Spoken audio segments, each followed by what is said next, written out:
The bishop's opening begins with the moves pawn to e4, pawn to e5, bishop to c4.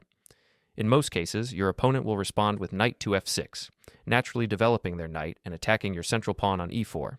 Instead of defending passively, we counterattack immediately with pawn to d4. At this point, your opponent is at a critical decision point. They can either capture the pawn on e4 or the pawn on d4. However, one of these captures is a significant mistake that could put them in danger of losing the game within the few moves. Can you guess which move is incorrect? It's not as obvious as it seems, which works in our favor since opponents frequently choose the wrong option. The mistake is knight takes pawn on e4.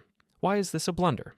After you recapture the pawn with pawn takes pawn on e5, the knight on e4 becomes vulnerable. It is isolated from the rest of your opponent's forces, and your pawn on a5 effectively controls the squares d6 and f6, preventing the knight from retreating. This allows you to attack and capture the knight in a variety of ways in the following moves. Another interesting aspect of this position is that the two most common and tempting moves played by black, bishop to c5 and pawn to d5, are both major mistakes and lead to an immediate disaster for black. Let's first examine pawn to d5. Black's idea with pawn to d5 is to solidify their knight on e4 while attacking your bishop on c4. On the surface, this looks reasonable, but there is a crucial detail they have overlooked: the presence of your queen on d1. This makes their move a blunder. You can simply capture the pawn with bishop takes pawn on d5. Your bishop is defended, so black cannot recapture it without losing their queen on d8. As a result, black has just sacrificed a pawn for no compensation. Moreover, after you capture the pawn, your bishop also attacks the knight on e4. When the knight retreats, your attack continues with a stunning follow-up. Bishop takes pawn on f7. This is a sacrifice of your light-squared bishop to set up a decisive attack. So if black captures your bishop with their king, they immediately lose their queen on d8, leaving you with a winning advantage. Black has no good options at this point. If they attempt to play king to e7 to defend the queen, you can continue with bishop to g5, pinning the queen to the king. This ensures you win the queen, regardless of black's response. This demonstrates how you can defeat even strong players within just 7 moves, which is absolutely phenomenal. Another tempting option for black, and also the most commonly played move, is bishop to c5. Black hopes to pressure your pawn on f2, thinking this will help launch an attack. However, this couldn't be further from the truth. In reality, this move helps you strengthen your attack. Not only is their knight on e4 vulnerable, but now their bishop on c5 is also undefended. There are even 2 ways to exploit this position.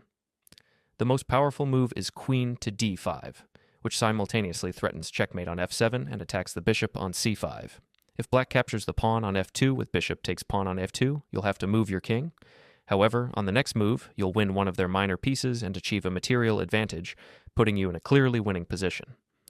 The slight inconvenience is that your king is forced to move, but this does not diminish your overall advantage. With that in mind, I believe there's an even more practical way to win in this position. Instead of immediately playing queen to d5, you can first make an intermediate move with bishop takes pawn on f7, forcing the king to recapture. Once the king captures the bishop, you follow up with queen to d5. The idea is the same, but the move order is reversed. Now you deliver a double attack on both the king and the knight on e4.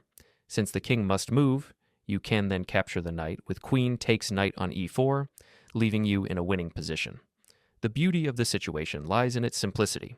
Not only are you up a pawn, but it's a critical pawn, the one that no longer shields the enemy king, leaving it exposed.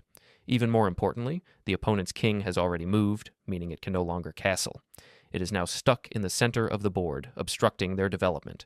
This makes it incredibly difficult for your opponent to coordinate their pieces, while you can simply continue developing yours. For example, you can develop your knights, play bishop to g5 to pin their pieces, bring your rook into play, and castle safely. Additionally, if black ever tries to advance their pawns for counterplay, they often fall victim to a discovered check from your queen. This leaves your opponent with no good options, and you can secure victory with straightforward moves. That's why I consider this approach the most reliable and guaranteed way to win the game. Now that we've covered the common response of black's knight capturing the central pawn on e4, let's discuss the correct move. Pawn takes pawn on d4. In this case, recapturing the pawn immediately. You should play knight to f3, prioritizing quick development and preparing for an aggressive attack, something we always aim for in gambit play. At this point, many opponents will choose to capture your pawn on e4. Why? because leaving it on the board can be uncomfortable for black. You can eventually push it forward with pawn to e5, chasing away their knight, or simply recapture the pawn on d4 later. Since you already have multiple attackers targeting the pawn on d4, it feels unsafe for your opponent. As a result, they often decide to take your pawn on e4, thinking there's no immediate danger. After queen takes pawn on d4, your queen enters the game early, but in a strong and active position. From here, you are set to launch a powerful attack, taking advantage of black's vulnerable setup. You attack the knight, forcing it to retreat. Let's say black plays knight to f6. After this, you continue with knight to c3. Although black is up a pawn, what does black do next? Naturally, they notice your queen is exposed and try to exploit this by playing knight to c6, hoping to gain a tempo.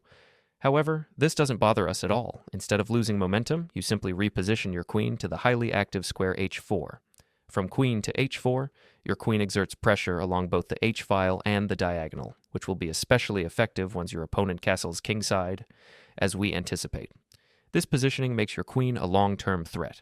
At this point, your opponent may feel confident in their position and continue developing with bishop to e7, assuming that your queen's activity is premature and can be neutralized. However, this assumption is far from the truth. You respond with bishop to g5, increasing pressure along the diagonal and targeting black's pinned knight on f6. Eventually, your opponent may feel compelled to play pawn to h6 to alleviate the pressure. This move is understandable, but ultimately a mistake. The pawn move does nothing to address the real threats, and the bishop on g5 remains untouchable due to the pin on the rook at h8. You can calmly ignore the threat and proceed with castling queenside. By castling queenside, you not only safeguard your king, but also activate your rook, placing it on the open d-file, where it can join the attack. At this point, black realizes they cannot capture your bishop on g5 because their rook on h8 is pinned.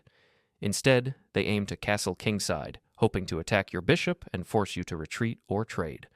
However, we don't back down or trade. We sacrifice the bishop instead, with bishop takes pawn on f6, completely exposing black's king. After this trade, black's king is left wide open, and let's not forget that most of their pieces remain undeveloped and inactive. In the following moves, you can play knight to g5, followed by bishop to d3, setting up a devastating attack. From there, you can aim to deliver checkmate on h7 with your queen and other active pieces. One common mistake black might make in this position is playing knight to g4, hoping to force your queen to retreat. But we never play passively or follow black's expectations. Instead, you respond with the bold move, queen to g6, taking advantage of the fact that the pawn on f7 is pinned and cannot capture your queen. Now black is forced to move their king, leaving the knight on g4 undefended. You can then capture the knight with queen takes knight on g4, gaining extra material while keeping the king completely exposed. In response to the overwhelming attack, black may attempt knight to h7, which is a slightly better defense but still fails to save the game. Black's goal is to cover their queen and prepare for counterplay, possibly hoping to complicate the position. For example, they might anticipate bishop to g5 check, looking to trade some material. If you play knight takes bishop, they plan to recapture with the queen, hoping to stabilize the position. However, we shut down their hopes immediately with the brilliant move rook to d5.